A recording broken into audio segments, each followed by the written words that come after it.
O que você seria capaz de fazer para salvar a vida do filho? No Paraná, um engenheiro mecânico abandonou tudo e luta há 16 anos para curar o filho vítima de uma doença rara. O engenheiro criou até um remédio, Paulo, e o resultado do tratamento pode ser um marco na história da medicina.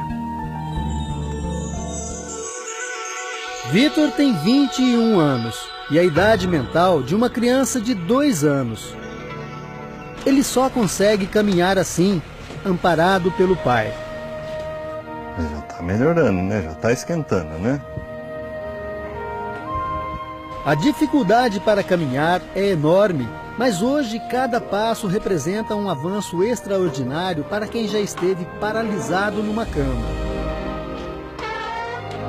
As fotos que a irmã mais nova de Vitor olha mostram um menino saudável e alegre.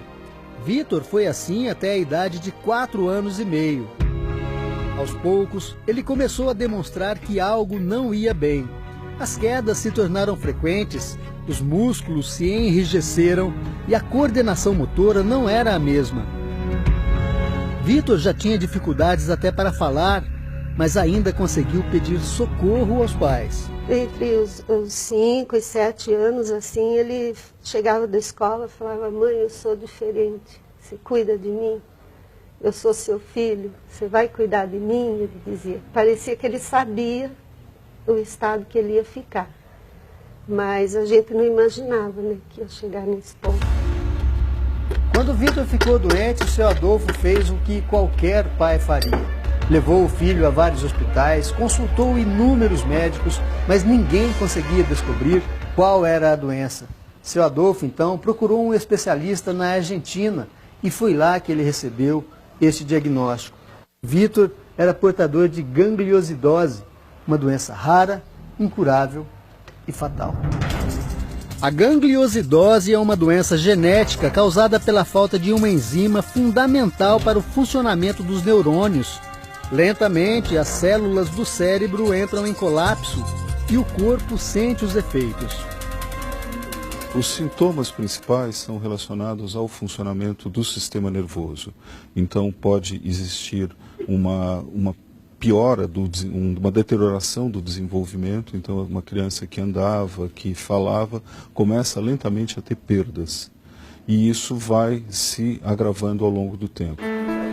Descoberta a doença, era hora de procurar os remédios, mas não existiam remédios.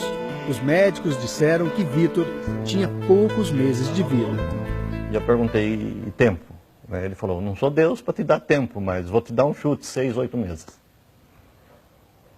Aí estava dirigindo de volta para ir no acostamento e tomei a decisão: daqui para frente, minha vida vai se dedicar para tentar salvar a vida dele, né?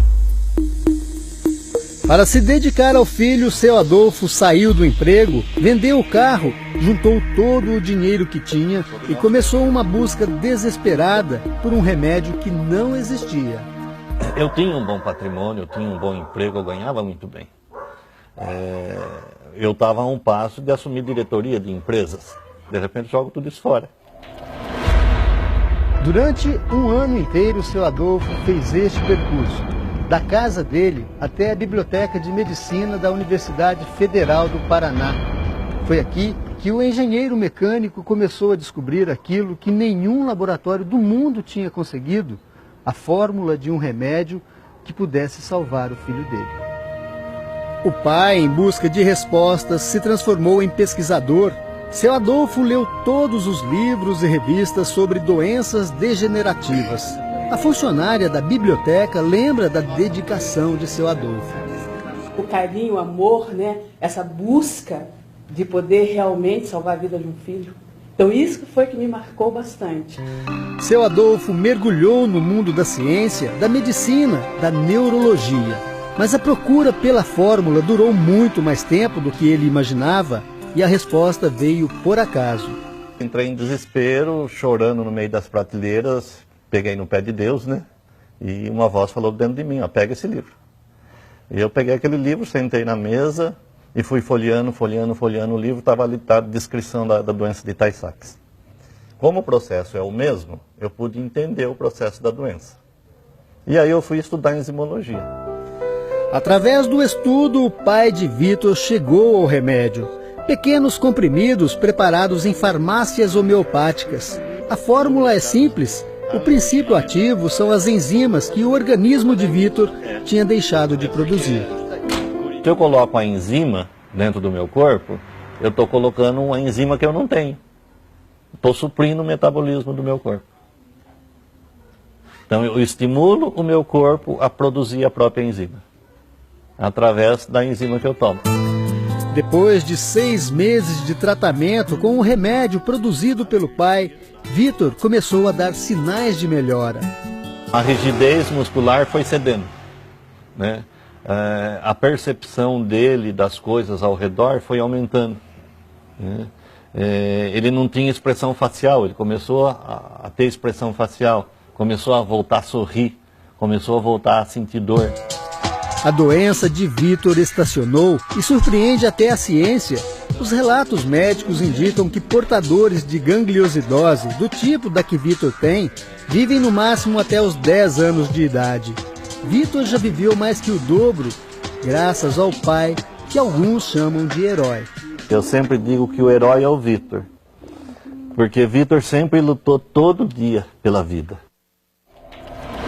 Uma história parecida já foi contada no cinema.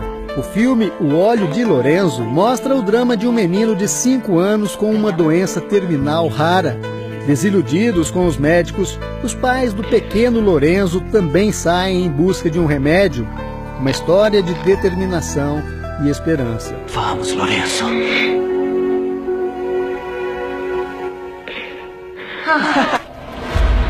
Na vida real, a busca por um remédio e a dedicação exclusiva ao filho custaram caro à família Guide. Todo o tratamento ficou em torno de R$150 mil. Cheio de dívidas, seu Adolfo deixou de pagar as prestações da casa financiada pelo sistema financeiro da habitação.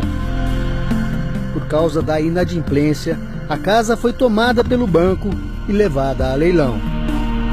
Sem dinheiro e sem outro lugar para morar, seu Adolfo entrou com uma ação contra o banco pedindo a revisão dos valores do financiamento. Ao mesmo tempo em que cuidava do filho, o pai de Vitor começava uma outra batalha, dessa vez na justiça, para manter o único patrimônio da família. O processo se arrastou por quase 9 anos e nesse período a dívida pulou de 24 mil para quase 120 mil reais. Seu Adolfo então foi convocado para uma audiência de conciliação na Justiça Federal. E foi neste ambiente frio, onde são discutidos aspectos financeiros e jurídicos, que a história de seu Adolfo comoveu advogados e juízes. Se vocês me permitirem, eu queria contar por que eu cheguei nessa situação. E contou todo o drama, todo. E aí acho que nós com certeza estávamos com aquela cara assim de, né? Pegou todo mundo de surpresa e ele disse assim, olha, eu não quero, vocês não precisam nem ficar com pena de mim, porque eu posso afirmar que esse menino veio só para melhorar minha vida. Aí ele já pegou todo mundo. Numa segunda audiência, o valor da dívida foi reduzido para R$ 48.500. Ainda assim, um valor alto demais para a família que tinha perdido tudo para salvar o filho. O drama de Vitor e seu Adolfo comoveu também a juíza federal Anne Carina Costa, responsável pelo processo.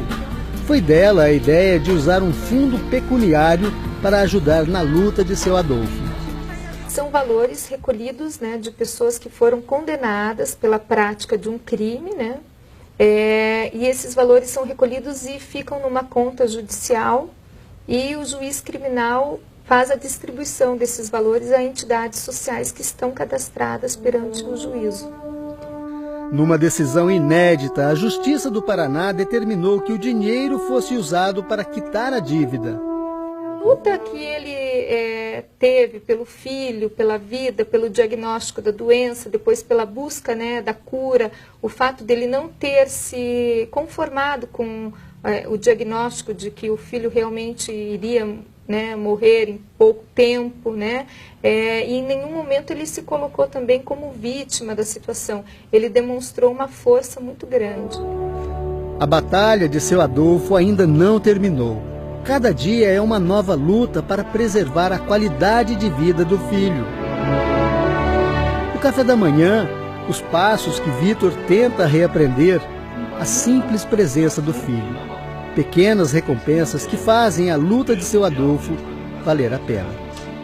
Tem dia que eu brigo, tem dia que eu subo pelas paredes e ele sorri, para que eu me acalme. Ou então ele vem, com todo esforço, dificuldade, ele me faz um carinho. Então que pai que não dá a vida pelo filho.